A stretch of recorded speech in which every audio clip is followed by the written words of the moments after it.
After agreeing to hold a hearing at the Mexico-U.S. border, all the Democrats on the House Homeland Security Committee backed out. I got a question.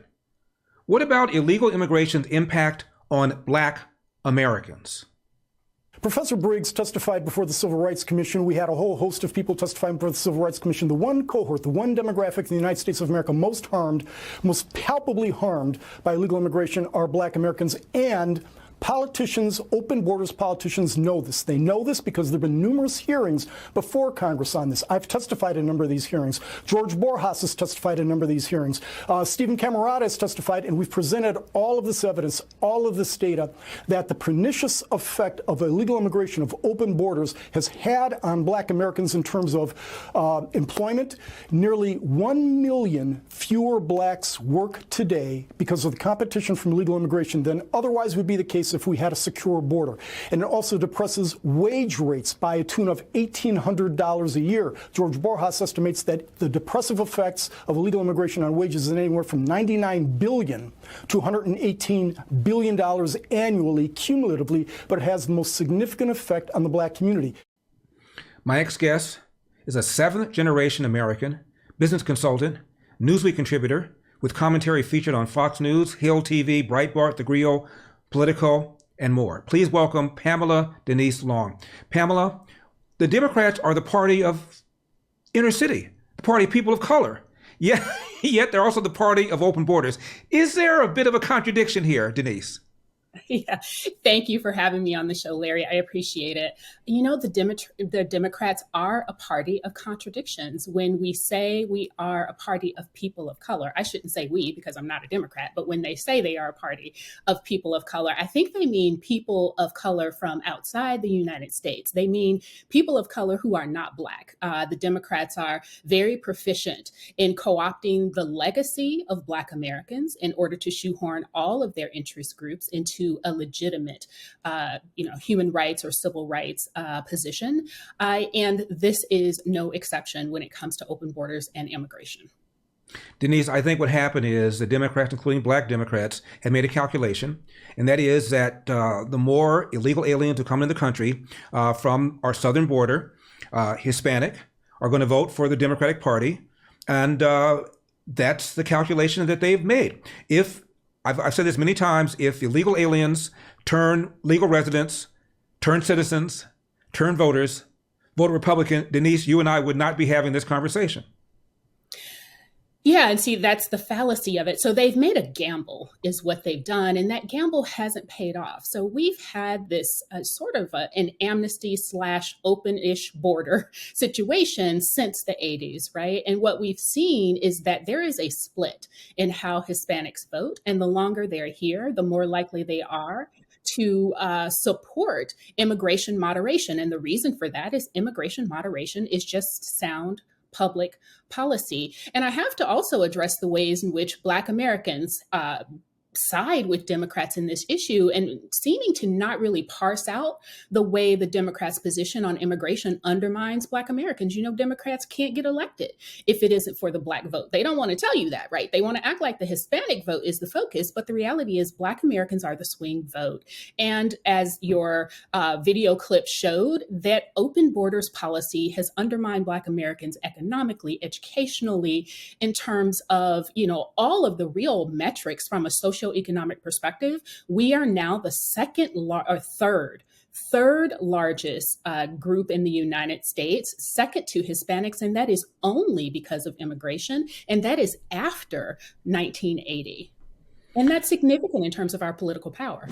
Got a question for you. Are you concerned with stock market volatility?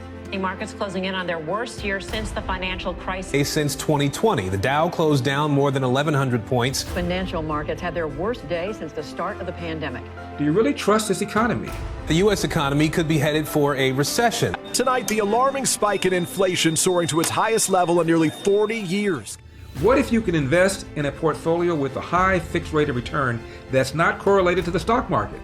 Well, you can turn your monthly income on or off, compound it, whatever you choose, and get this, there is no loss of principal if you need your money back, and absolutely no fees. Just log on to investyrefy.com. Folks, I personally invest with my own money with YRefi. So log on to investYRefi.com or call 888-YRefi24. That's 888-YRefi24. Denise, I'm in Los Angeles. I don't know if you heard about this, but a few months ago, 4 members, they all were Hispanic, LA City Council, were secretly taped. And they were all talking about how to screw this person, screw that person. They made racial epithets. They even made epithets against other Mexicans. And it was all about how we, meaning Hispanics, can retain our power. Right. I thought that the very black people that have no problem whatsoever with open borders are now bringing in people who are now conspiring to keep them out of power and to keep the Hispanics in power. Yeah, exactly. So, people deride the idea of replacement theory, but there is a replacement that's happening. Intentional, unintentional, doesn't matter. For Black Americans, that replacement has already happened. Again, we've moved to third largest group. So we're a minority in the country where we were a founding population, and that is because of immigration. And I think there are ways that Black Americans have assessed that because of the history of race and racism and our whole trajectory as a founding population, that the best, quickest, I suppose, way to get to equity or equality is to side with non-white people, right? Is to not side with the Black and white folk who were the founding population of this nation, but to look outside our borders to develop some new Black and brown BIPOC POC coalition. But as you stated, Larry, that situation in LA is evidence that the people who are coming into the nation are benefiting more from that coalition than the people who were, whose bones are buried in this country for the last 200 years. Now, Denise, it's one thing to call people like you and Peter Kirsanow and Larry Elder sellouts, but you really can't do that with Coretta Scott King and Barbara Jordan. Barbara Jordan, the long deceased Democrat from Texas, who was beloved by blacks, held hearings on immigration and talked about the threat, as Peter pointed out, that illegal immigrants pose to jobs and to wages. And Coretta Scott King wrote a letter to Congress when Congress was considering watering down sanctions against employers who knowingly hire illegal aliens. So it's hard to call those two people sellouts. Well, that's probably why they selectively quote folk, right? So we talk about Frederick Douglass. To carry forth your example, Frederick Douglass championed a Chinese American man born in America, went to China. Some legislation was passed while he was abroad. Frederick Douglass championed his being able to come back into America, and he also championed immigration in a way. Then when the borders got really open and the numbers started to roll in, Douglass's own family members were displaced by immigrants in ethnic unions that they were developing. He realized what was happening, and he changed his tune to the idea that we need to first serve the people who are already here before we serve the rest of the world. And so people can change their mind.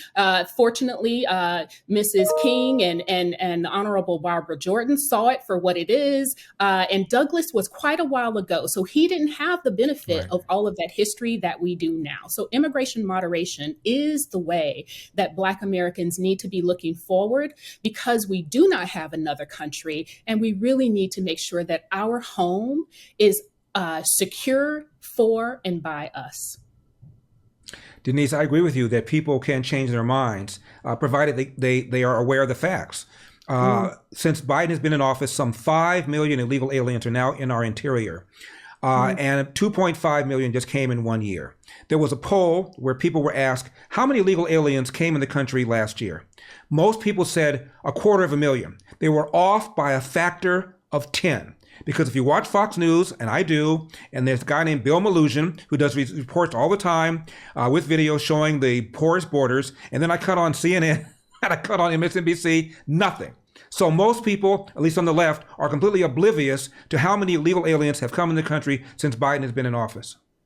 Yeah, absolutely. And to think 5 million people, and he's only been in office for what, 2 years and a bit, right? Yeah. So we have another 18 months or more for this type of, erasure of our borders. And even his most recent adaptation of what I call, an appropriation of Donald Trump's Remain in Mexico policy, even that is an ode toward, just finding more and more ways to let more and more people in. And the problem that I have with this, besides the numbers and the economic and political impact on multi-generational Americans, both Black, white, and other, is the idea that we are not Americanizing the people who we allow into the country. There's a sizable portion, and I can't remember the exact statistic at the moment, but there's a sizable portion of people who live in our country who've been here for a while, and they speak no functional English language. So what about this process of allowing immigration at such a pace and at such a number where we are creating citizens who are truly dedicated to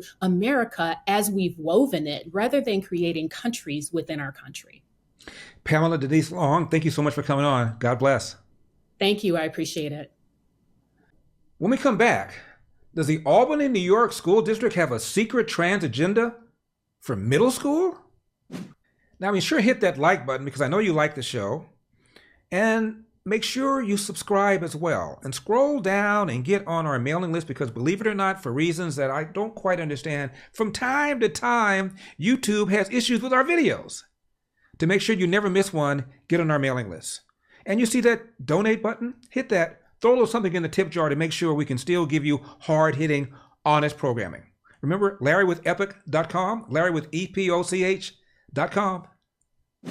I'm Larry Elder, and this has been the Larry Elder Show for Epoch Times. Remember, we've got a country to save, and I'll see you next time.